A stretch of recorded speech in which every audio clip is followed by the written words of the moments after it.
Again, good morning or good afternoon, everybody, and those who may be listening to our recording. My name is Stephanie Lewis. I am your moderator for today's NICR webcast series. Our presentation today will be examining the impact of stress and fear of COVID-19 on transit travel. Our two presenters today are Dr. Mark Burris. Uh, Dr. Burris is a professor of civil engineering at Texas A&M University and a research engineer with the Texas A&M Transportation Institute. His main area of interest is travel behavior in response to pricing, particularly congestion or value pricing. He has served in an evaluation and monitoring role for managed express lane projects around the country. He has also led many studies and surveys on how travelers will react to innovative tolling strategies and the costs and benefits associated with those projects.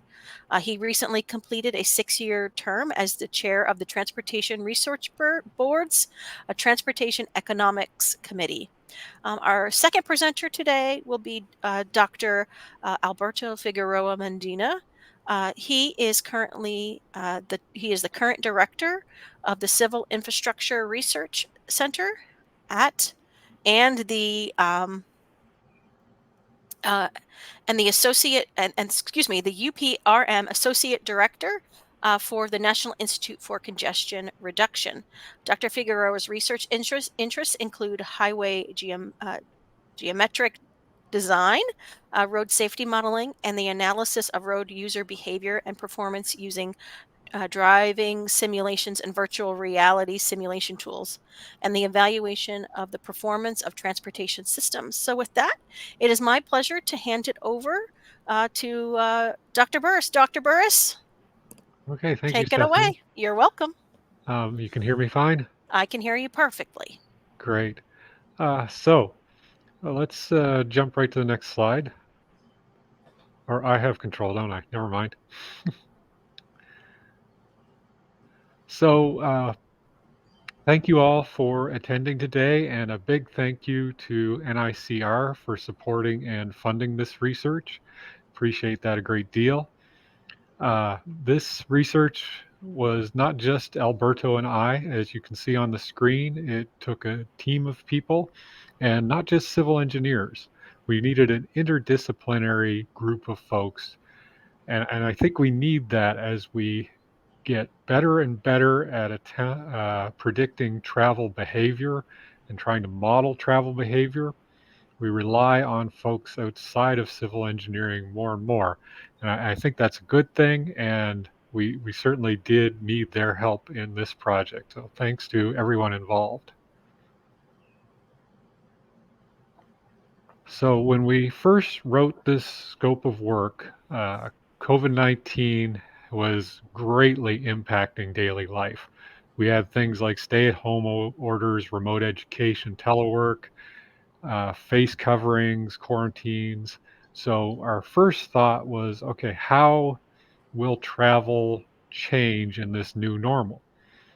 Well, things change fast, and highway travel rebounded very quickly as businesses and workplaces resumed in-person activities. But transit had additional challenges. In addition to COVID, transit riders faced a shortage of drivers, capacity reductions, changes in operation hours and service suspensions, all of this causing mode shift. And transit ridership still has not returned to pre-pandemic levels.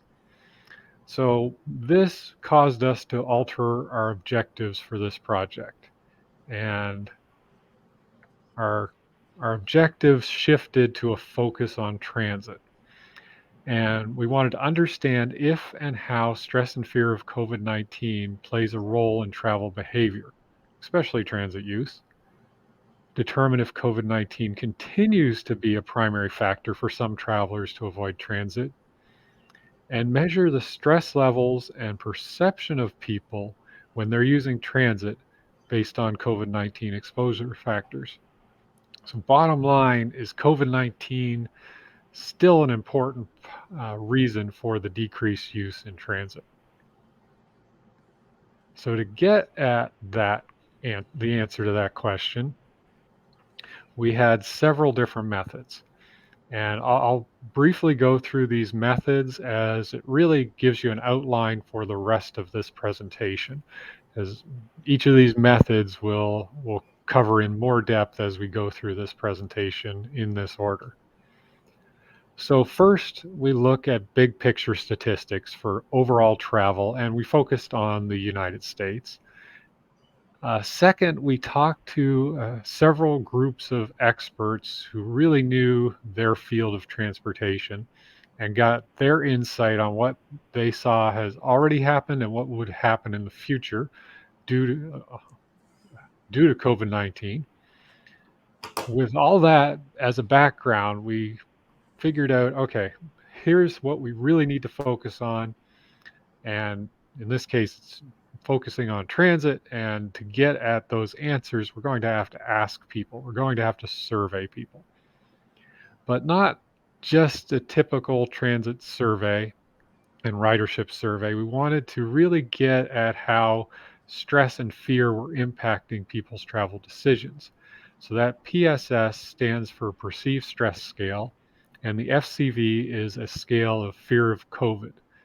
And both of those are standard psychological scales that have been used in many surveys to measure general stress and fear of COVID-19.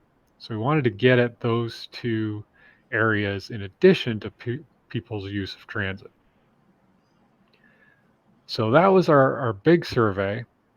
We then, in very much smaller groups, one at Texas A&M, we ran the survey, but we also had the people answering the survey, we had their facial recognition so we could understand their emotions as they're doing the survey. And we had galvanic skin response hooked up to them so we could understand if they were stressed while answering any particular question in the survey. And then at University of Puerto Rico, Mayagüez, they ran a virtual reality experiment where people would ride the virtual bus, and we collected, again, stress levels while they were doing that. So we'll run through what we found from these 5 steps. First, chart many of you have probably seen before, the impact of COVID-19 on travel by mode. Early on in the pandemic, March 2020, you see this significant drop in all travel modes, but the gray line indicates roadways or interstate passenger vehicle miles traveled. You can see that rebounded pretty quickly. And even air travel and passenger rail on Amtrak rebounded fairly quickly, the orange and the red. Still well below 2019 levels is transit and intercity bus. So we see those still having challenges to regain ridership. Another chart showing the pretty rapid rebound in highway travel and exceeding pre-COVID-19 VMT sometime in early 2021. And one of our early thoughts on this project, well, if congestion is less because there's less vehicles out there on the roadway, toll road traffic would probably bounce back much slower. Less congestion, less impetus for folks using toll roads. But here on this chart is showing traffic and revenue at several toll roads in North Texas. And you can see how quickly traffic and revenue, both traffic and revenue, bounce back to 2019 levels. There by the summer of 21, even toll road traffic has basically bounced back. Not that the bounce back was even across all income groups, though. There is an issue with that. And this chart attempts to show you how that bounce back changes based on income. Across the x-axis is household income levels from lowest to highest, and the y-axis is the percentage of households in that income group that had at least one person able to telework very early on during the pandemic. So you can see at the far left, if you were in a very low income household, there was a fairly low probability that any member of that household was able to telework. On the far right, if you were in a high income household, there was a pretty good chance at least one member of that household was able to telework. So the impacts of COVID-19 is certainly different by income level. The poor were more likely not able to telework and more likely to rely on transit. So we this wasn't our focus, but we certainly kept this in mind that the impacts would be different over different income levels. And here I will turn it over to Alberto. Thank you, Mark. Thank you, Stephanie. Welcome to everybody on this webinar. Yes, as we got more data looking into the transit ridership, we obviously saw that there was a difference between what was going on with highway toll traffic and transit. And this graph is an example. Obviously, this MTA is one of the largest systems in the world, and you can see that once the pandemic emergency was declared on March, about 80% of drop on ridership was experienced, and that's reflected in most systems. It happened the same time across the nation. When you see the pre-COVID numbers, about 35 million riders in the system versus the ones on the onset of COVID emergency, and we have an 80% drop, and the rising or recovery of transit users has been going very slowly through the time, and now with the purple line, you can see still it's about 60% of the original numbers pre-COVID. So that's a trend that we have observed in many transit services. Obviously, those conditions, the ridership numbers, will depend on the local conditions on each city. And in Puerto Rico, the jurisdiction of Puerto Rico was one of the most severe strategies for fighting COVID contagion, in a sense that even transit services were shut down once the emergency declaration on March 2020 was done. All transit services in Puerto Rico were shut down for almost 200 days. And when I say shutdown, it's complete shutdown. They have a small opening on July, and they saw a small increase in COVID cases, and they decided to go back. So obviously, this is a very severe case. When you see the drop in ridership, you can see Tren Urbano on the left column. That's the heavy rail system in the San Juan metropolitan area. It was about the average passenger per hour of service. Once we got into the pandemic, it went down in 2021, all about to 11 passengers per hour, showing a drastic reduction in services. The other columns is for bus systems for different municipalities, different cities, and you see the same trend. For 2018-19, the passengers per hours were more or less close to average as the U.S. Bus services in 2020, and you can see the huge drop in number of people using the transit service in Puerto Rico. So with that, we move into the expert panels. We had 3 different expert panels, one related to travel or transportation in general, another dedicated to toll highways, and a third one related to transit operators and transit providers. And in this one, travel in general, what we were able to get from the conversation with these experts from the University of Arizona, by that time the person was in Federal Highway, from the BTS, University of Southern California, and a representative from MPO, they established that there were changes in both temporal and geographical distribution of the travel. So the peak morning travel was changed People were more moving toward midday travel and the afternoon travel, and that was reflected in the toll traffic numbers that we saw from different places. And one particular detail is that they established that people moving, especially from higher income, moved to less transit dependent areas. So people were shifting the place of living as well during the pandemic. And the expectancy during the expert panel discussion was they expect a rise in auto ownership. Obviously, that's something that has happened, especially in Puerto Rico, with all the pandemic aid numbers that were given by the federal government.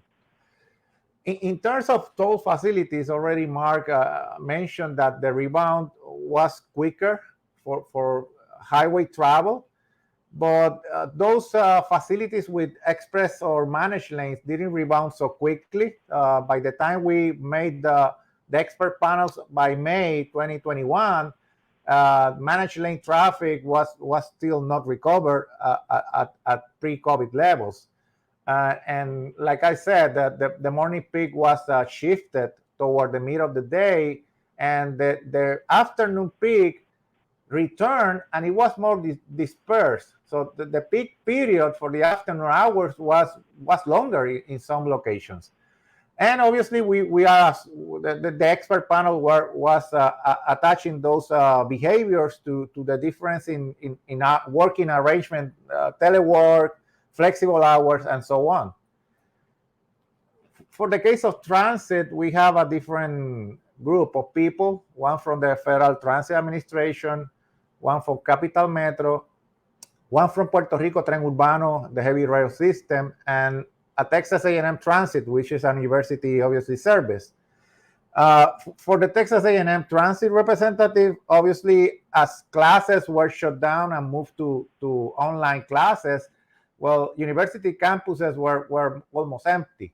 So there was no need to provide service. Once classes started going back to be in person, obviously students came back to campus, and then the service was more or less restored at the same number of riders very quickly. For those who are not related to transit in university areas, the change in ridership was more slowly.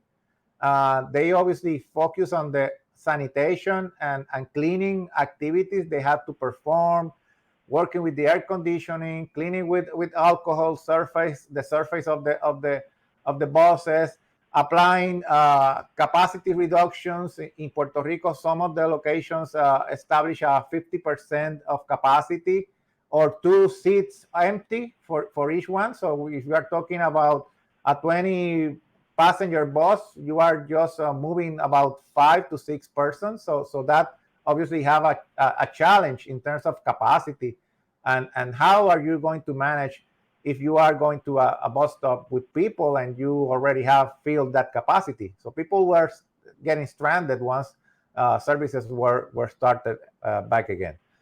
But in most of these experts, they felt that the impact of COVID was secondary, that the fear of COVID was not so high as much as the changes in working arrangements, the telework, the ease of getting parking in the city.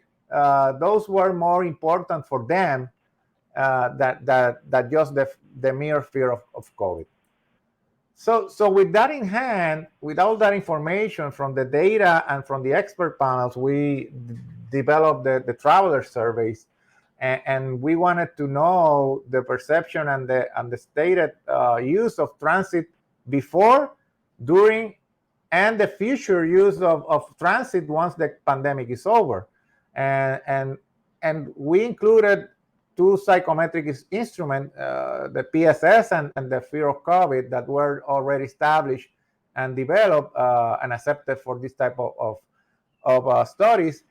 And also we added 2 videos from transit use. For example, outside at the transit bus and also inside the vehicle, to ask them how comfortable the persons were with getting into a crowded bus, standing in a bus stop waiting for the vehicle, and the survey was able to get that perception as well, including socioeconomics and demographic information. So you see a still capture of one of the videos showing, obviously, at the university transit service, a bus full of people and students. In terms of responses, we feel that we were successful in getting a large number of responses. The survey was conducted from May to June 2022, so it's over 1 year already. And we have 6,300 responses, most of them from U.S. cities, including territories, Puerto Rico. And you can see from the map that we got some responses from Central America, Africa, Asia, and Europe. But mostly were U.S. Citizens, and you can see that a large representation of those in the West Coast and the East Coast of the United States. 40% were female. Mark already established our sample was not representative from U.S. Census data. So we have to weigh those results to be representative of the population. And we found that 60% established that they use transit at least one per week before the pandemic. And that group, we decided to focus on those for the rest of the analysis, and we defined those as frequent transit riders. And the analysis you will see in this presentation, most of those are focused on these frequent riders. Obviously, we want to focus pre-COVID. You are a frequent traveler. What happened with you during COVID, and what is going to happen after COVID? And as you can see from the graph, the change in transit ridership, what the subject established for those who are frequent riders before COVID, that the percentage of those who change their travel behavior using transit is significant. Obviously, on the left side, you can see the percentage of subjects that established that they use about 50% of responses use less transit now during the pandemic than before. About 30% established they are using the same level of transit. And surprisingly, we have a small amount of people who establish that they are using transit during the pandemic. They were using transit more than pre-pandemic. So we have about 50% of those. So varying from 10 to 15%. So the green one is about after, what they will establish after pandemic is over. And you can see that the trend is very similar for the consequences. Established, so those people probably are not willing to come back to use transit after pandemic is over. The survey went into ask the subjects reasons. What are the factors that they established for not using bus or train more often? And obviously, we are during the pandemic, so the survey confirmed the expectation of the response, that the largest percentage of people who established that the factor of not using transit because of getting COVID is the largest, 37%. And the second is because they have their own vehicle for mobility, so they don't actually need transit for moving from one place to the other. So the rest of the factors are common in transit literature, but now getting that established perception of COVID, obviously, somehow is different from what the transit experts told us in the expert panel interviews. When we asked them about the importance of certain factors for using their motor vehicle for travel, you can see we added two factors that are related to the COVID pandemic.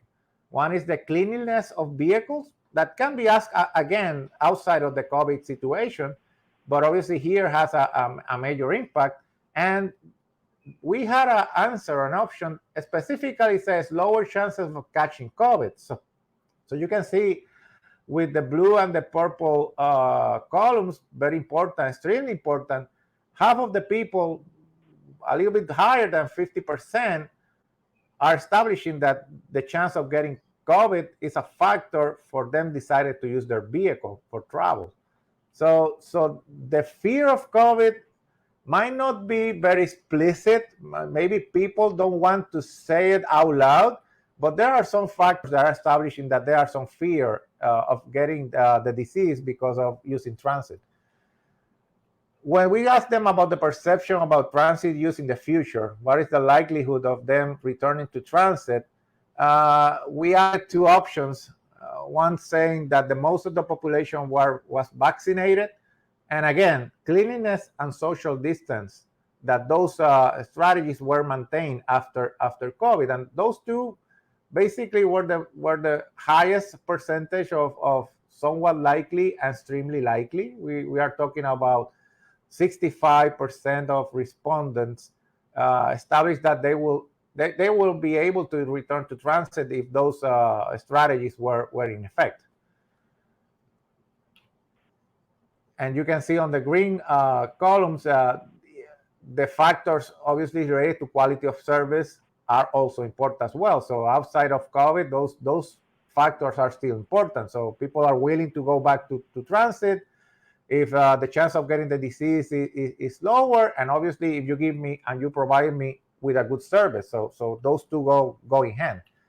When we talk about the videos, I show you from the still picture of the crowded bus, and you can see what was the response of the blue columns, the crowded stop, and the red columns are the crowded vehicle.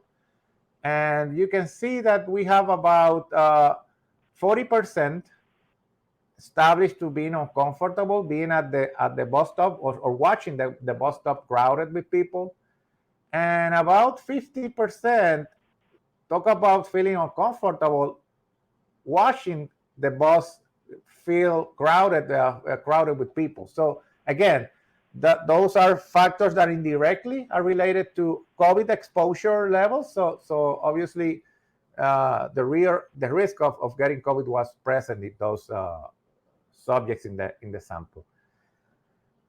In terms of the psychometric instruments, the PSS it includes 10 questions. That's the short version, and it is used to measure the stress on a person. For example, one question established: in the last month, how often have you found that you could not cope with all the things that you have to do? And it gives options, obviously, never, almost never, sometimes fairly often, and very often. And the 9 questions are related to those type of questions in terms of fear or stress. And the scale goes from 0 to 40. A higher score means that the person is experiencing a higher stress level.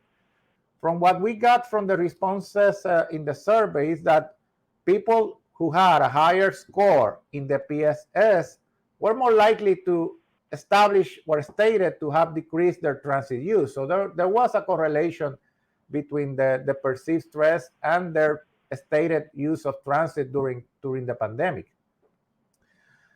When we saw the results from the fear of COVID scale, those are 7 questions that are more related specifically to situations with COVID. For example, one of the questions or statements says, it makes me uncomfortable thinking about COVID, just the mere thinking of the disease. And it was an agreement statement from strongly disagree, somewhat disagree, to strongly agree. And the scale for the fear of COVID goes from 0 to 35. Same with PSS.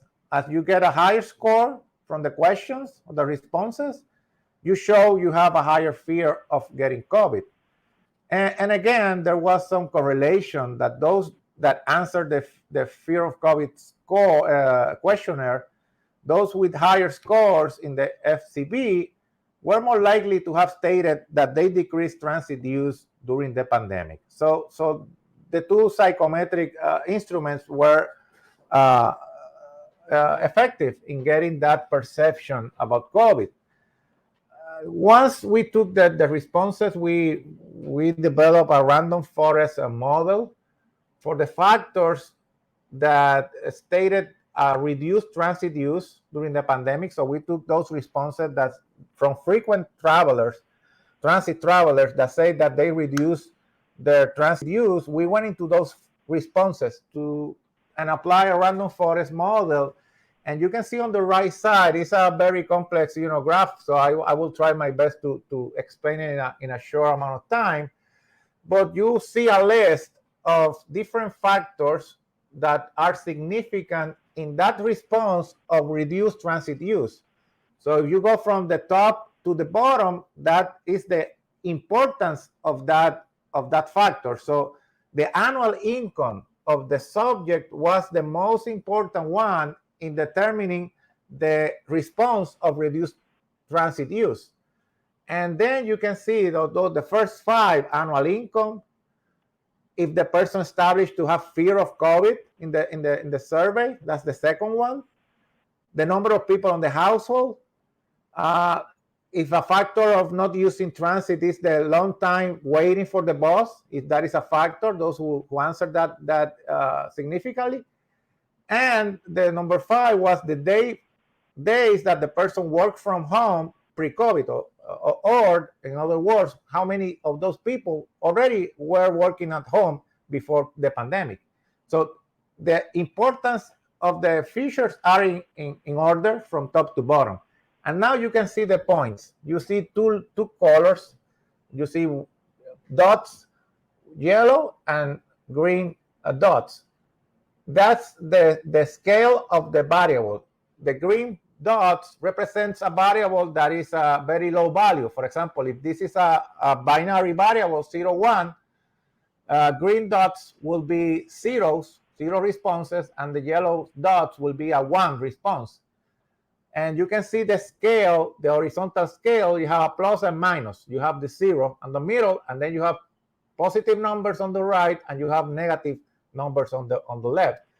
So if you go to fear of COVID, who is very straightforward, you see all the green points on the right side, and you see all the yellow points on the right, on the left side. Sorry, I said it the other way. Yellow points, that's the ones that said that they have fear of COVID. Those are number 1, high numbers, and the green ones are on the right side. What does that tell me? It's telling me that those who answered that they have fear of COVID, and that's significant, they reduce their transit use. So they are on the negative scale. They are on the left side of the graphs. So you can see that there is an important and direct relationship. You go to number 6, fear of COVID, afraid of COVID.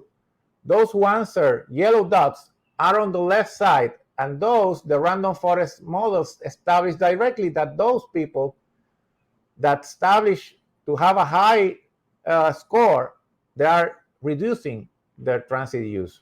Those who have a lower response in that question were those who on the positive side, so they use more transit. So this type of model represents a quick way to understand the implication of different factors on the transit use of the user. So with that, I'll switch back to Mark. Thank you, Alberto. So that's what people told us they were stressed about or they're fearful of. We wanted to take it one step further and actually measure their stress level while answering their questions. And we use this by getting their galvanic skin response. It's their change in electrical activity and has been shown to be able to measure stress level in people, as long as you have certain other considerations. Like, we also did facial expression recording and recorded the room around them to make sure any stress levels were because of what they were watching and answering in our survey, not something else going on around the room. So because we needed a controlled environment and all that equipment, we conducted this at Texas A&M's Human Behavior Lab. And because we're on campus here, we had all our participants were students. We got about 200 valid responses out of this. We had to get rid of some responses because students were moving their hands too much. You do that too much, and it shows you being overly stressed over every question. But in the end, we had 200 responses we could use.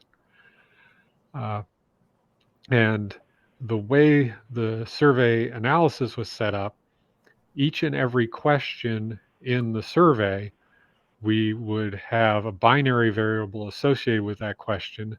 Did the respondent become significantly stressed while they answered that question? And as Alberto mentioned, we also had 2 first-person videos, one of you approaching and standing at a crowded bus stop, and the other of you getting on a crowded bus. And we wanted to see if that would stress our respondents any. So we showed those videos, but we also wanted to make sure people were watching those videos. So we told the participants that we would ask them 2 questions after each video. And each of those questions were something about the video, like what color was the bus driver's hair or something like that. And each of those questions was worth an additional dollar for the student taking this survey. So we paid them $16 for showing up and taking the survey, and they could earn an additional $4 for answering those 4 questions. So with all that being said, we've got how often these students were stressed answering any given question. So that's the number of peaks. So that's the number of students who were stressed, for example, while watching the bus video, the bus riding video. So 78 of our 200 students had a stress, and I don't want you to think they were stressed heavily or anything, but something that a GSR could actually measure, a change in skin conductance that occurred while they were watching that video.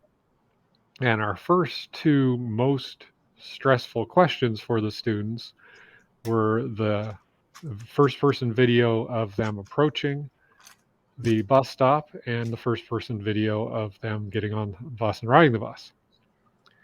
But the next 4 questions, which elicited the most stress, were the questions surrounding them getting paid.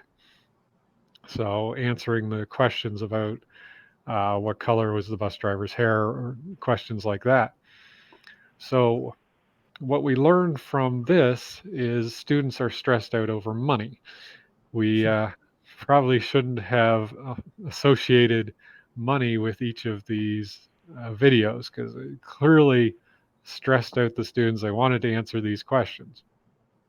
But at the same time, we found that some of the students were only stressed from the video and not from the money questions. And we also asked questions such as why, when they tell us they weren't using the bus as much, we asked them why, and that's at bus obstacle peak. It certainly stressed them out thinking about that, reasons why they couldn't or didn't use the bus.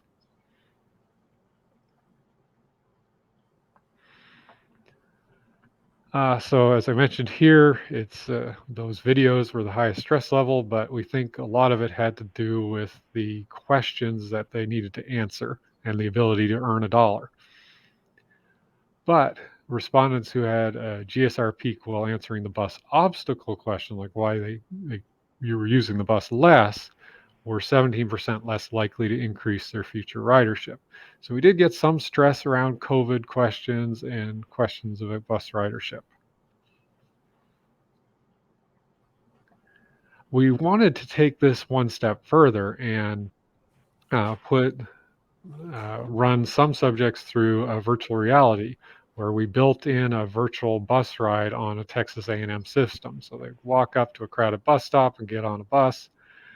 And we had this very nice high-end equipment at the Human Behavior Lab, stuff NASA uses, same thing there, to train astronauts. But in the end, it just didn't go well. and we never did get it off the ground. We had some nice videos made, but I don't think I have time to go into the details. It just didn't work. So we had to rely on the University of Puerto Rico to take over for us. So with that, Alberto? Yeah, obviously we had a same setting. We discussed the setting. We wanted to be particular, for example, Texas A&M and Puerto Rico. So each one of us create the different virtual reality scenarios, but using the same factors. In this case, we were able to get 32 subjects. You can see from the picture, we set up a classroom with 2 computers, 1 computer for the GSR. We have the new lock, a different brand, and we use the HTC Vive system for the virtual reality equipment. And the transit scene recreated what the videos, the first-person video was showing. You have to wait for the bus. You have to go to a bus stop, wait for the bus to get, and then once the bus reaches, you can enter and ride inside the bus for a short trip. We decided to do like three stops. It was about 4 minutes, no more than 5. And at the same time you were watching the virtual reality, we were measuring the stress level with the GSR. So obviously, as an experiment, we wanted to make sure that the COVID was one factor, how you change the stress for the individual. So we added 2 factors that were related to COVID exposure. The occupation level, how many people were inside the bus, how many people were at the bus stop, and also coughing. So what we did, we have 4 different scenarios. Low occupancy with no coughing. The second one with low occupancy, but now you will hear and see the avatars coughing on the background. And then we have the same scene, but with high occupancy, more people on the bus stop, more people inside the bus with no coughing, and then a 4th scenario with high occupancy and coughing.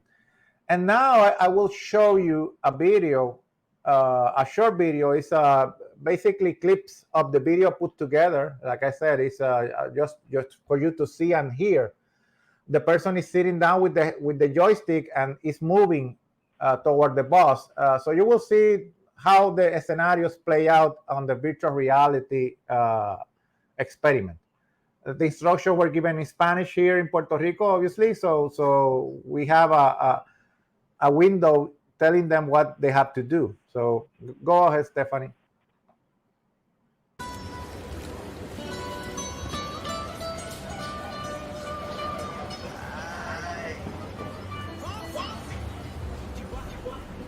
The message is to step on the red square and wait for the bus to reach the bus stop.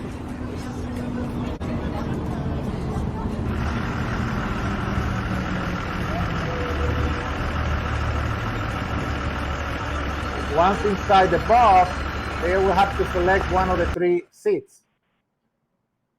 And that's the first scene is outside the bus, getting into the bus, and now the person has to select from 3 seats that were available. The first one was on the front, the second was on the middle, and the third one was on the back of the bus. So you can go ahead with the second one.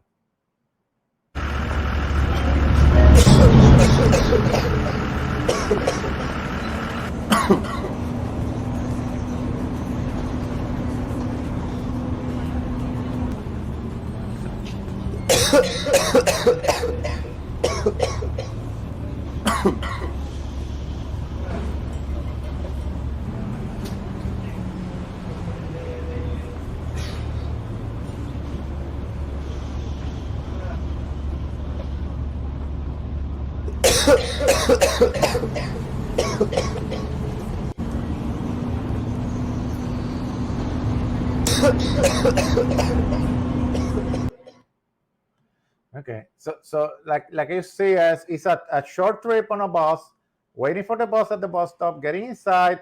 On the intermediate bus stop, more people get into the bus. Most of them have a face covering. Some of them didn't have. The one that was coughing was right next to the person that was sitting on the back of the truck of the bus. So With that, obviously, we were recording the GSR measurements at the same time that we're watching the videos, the virtual reality video. And from what we get from the GSR, it's a graph like this one. This is a very clean one. It's a sample of what we are looking is into the peaks. Obviously, the person has a stress level. Just by being on the experiment, we will have a person that might be stressed. So we have to measure those readings, and then we have to observe for the peak, and we have to establish a threshold that typically is 0.05 microsiemens. You can go as low as 0.01, depending on how precise you want to be. But obviously, what we did, we look at the graph for each individual and we count the peaks. How many peaks over the 0.05 threshold were observed or recorded from the video? And with that, we analyzed the counts. We did a Kruskal-Wallis non-parametric test to see a normality of the data, and we also model a Poisson regression to see which factors are significant in the amount of peaks that were in the data. Very interesting. From the data, we observed that subjects in the scenarios with low occupancy plus the coughing has 6.1 times more peaks than those that were in the low occupancy scenarios. So obviously the factor of coughing increased the number of peaks that we observed from the data. And then when we added the subjects in the high occupancy plus the coughing, then we have a 4.2 times more peaks than those that in the scenarios that didn't have that situation. So in the model, we also found that the presence of coughing was a significant factor in the number of peaks that we observed from the data. As you can see from the table, those that are shadowy in blue, PSS score, as a higher score in PSS, more number of peaks were observed in the GSR data. And then you can see the four scenarios on as factors in the model. So those were significant as well. So that gives us a evidence that there are some issues with COVID still in terms of fear of COVID. Obviously, persons who reduce their use of transit show to have higher average stress levels and higher fear of COVID due to the psychometric surveys that we did in the survey. The VR experiment confirmed that the coughing itself increased the stress level. Obviously, how you make the connection from COVID, the disease, and the coughing, obviously, is based on what we have learned from the literature, what you see on the press, on the news. So those all together are mingling into the reaction of the person. But obviously, the experiment showed that coughing increased the stress level of the person. The videos as cells in the crowded bus stop, the bus interior, also show increased stress levels from the data we observed. So we have obviously now to think about the return to normalcy after COVID. So in addition to telecommuting and mode shift that were caused by the pandemic, transit agencies now have to overcome the level of stress or fear that might be still present on some commuters. We are talking about maybe 15%, 25%. Maybe we can go even to say that those are choice riders. If you are captive, no matter what, you have to still use transit, that then you are going to use it even though you are fear of it. But those who are choice riders who have the opportunity to use other modes might still have thinking about COVID and decided not to use transit because of that possibility. We have to see how long-term effect that might be present in the persons, but that's the evidence that we have found is that there's still some effect from the fear of COVID by the time we did this experiment. So with that, thank you very much for your time and your participation in this webinar. We are open to questions. Thank you so much, Mark and Alberto, for the great information and for including those videos. I did want to remind everybody that you do have access to the Q&A box, which is located in the bottom right-hand corner of your screen. Simply type in any questions and or comments that you have, and we'll get to those questions. We'll start with the ones that have already been submitted. Let's say, how important were local conditions on the level of transit ridership uh, during the COVID-19 pandemic?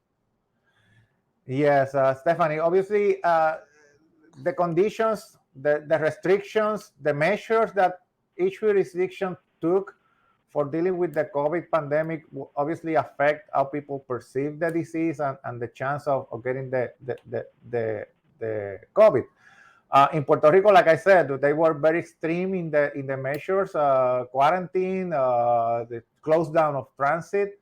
So obviously, local shifts in terms of economics, it will have some effect on what people perceive and how people feel about transit. So obviously, now that we go back to normal, outside of the normal factors of capacity, quality of service, cleanliness, now we have to think about how to get back and convince people to get back in using transit. Okay, thank you. Let me Go ahead, jump Mark. in here. Yeah. Uh, and this is one of the benefits of us teaming with University of Puerto Rico, Mayagüez, because we lived in very different worlds. Here at Texas A&M, middle of Texas, we moved on from the pandemic fairly quickly in relative terms, and certainly here at Texas A&M, we were back in person classes fairly quickly, and we had a very different view of what was going on than the folks in Puerto Rico. And once classes began in person, I guess that was January 2021, buses were packed, classrooms were packed, and we were it was very different and very good to have the two universities working together for having the different perspectives. Okay, the next question comes in and says, how effective was the GSR device in measuring the stress of the person in the experiment? Let me start. Obviously, the use of GSR was very interesting. Like I show you in the graph, what we are seeing is how the measurements go up and down depending on what the person reacts. Obviously, there's one thing is that there are delays in the response. It's not instantaneous. So whatever you see on the screen, you might have a delay in the response from what you get from the GSR. Also, there are people who their skin conductance is so low that the device cannot record even a small change in the lecture. It's just a flat line. So those subjects, we have some of them. We have about 5 or 6 people who didn't have any readings in the GSR. So that's obviously a limitation because the sensitivity of the device itself might hinder the selection of subjects. And the other one is the movement of the hand. Why the subjects were sitting down as they were watching the virtual reality is that if they were walking, they were moving the device, and any movement, sudden movement that you have on the hand that had the GSR, those were measured, were recorded at the count. So it will skew the data, and it's not because of necessary stress. It's just the shaking of the hand and so on. So those are some of the limitations of the GSR. Awesome. One other question. This says, what would you do differently if you were to attempt to use the VR again in the future? Uh, So we had a very high quality, but not widely used VR equipment, and I definitely go with a more common VR system. Our programmer, it was very difficult for him to program this system, and anytime he ran into any trouble, there was no help or general help out there on the web. Where if you have a more common system that's used by gamers everywhere, you'd find tons of help on programming just on the web. So we ran into that, and multiple times we had our VR system up, ready, and 2 days away from having people come in and run the subjects through the experiment, and then a software upgrade would happen or something like that, and it would set us back weeks trying to reprogram things. it was frustrating. So definitely want to use more commonly available software and setup. Okay, and then there was a question that came in. It says it talked about cultural issues, Hispanics, custom and traditions. Can both of you elaborate on the contrast of Puerto Rico and Texas and Texas and the USA? You want to go first, Mark? No, I think that would be better for you because Okay. I'm in a kind of a little bubble here at Texas A&M. We Yeah. are a university town. Yeah. Obviously, here in Puerto Rico, we did this, the experiment, and like I said, depending on the factors, local factors related to the pandemic, obviously those will affect the results. And Puerto Rico, Texas. Obviously, we did this in Mayagüez. Mayagüez is on the left, on the west side of Puerto Rico. It's not San Juan. It's not the capital city. So it's a small town, college town, and different from Mark from Texas A&M. Sorry, we started in-person classes much later, almost August 2022. So obviously those things will change. But also from the expert panels, we found out some of the experts talk about demographics differences, especially for Hispanics and African American communities. And those are reflected probably on the data we saw from the income. Low income populations have different receptions to the pandemic and the use of transit than high income, and that can be also attached to ethnicities and race, depending on the type of jobs they have and the level of income they have available for other modes. So obviously it's a huge factor we can talk about a lot. But yeah, Hispanics obviously will have different perceptions about the disease itself. They might feel a little bit more, let's say, in harm's way due to the condition. So yes, obviously that's more on the social side. But it's very important to study in the future. Yeah. Well, Mark and Alberto, thank you so much for taking the time today to present your research. I am going to open up the evaluation. Please take a few moments to complete that evaluation, as the feedback provided is not only important to our two presenters today, but the entire NICR webcast series.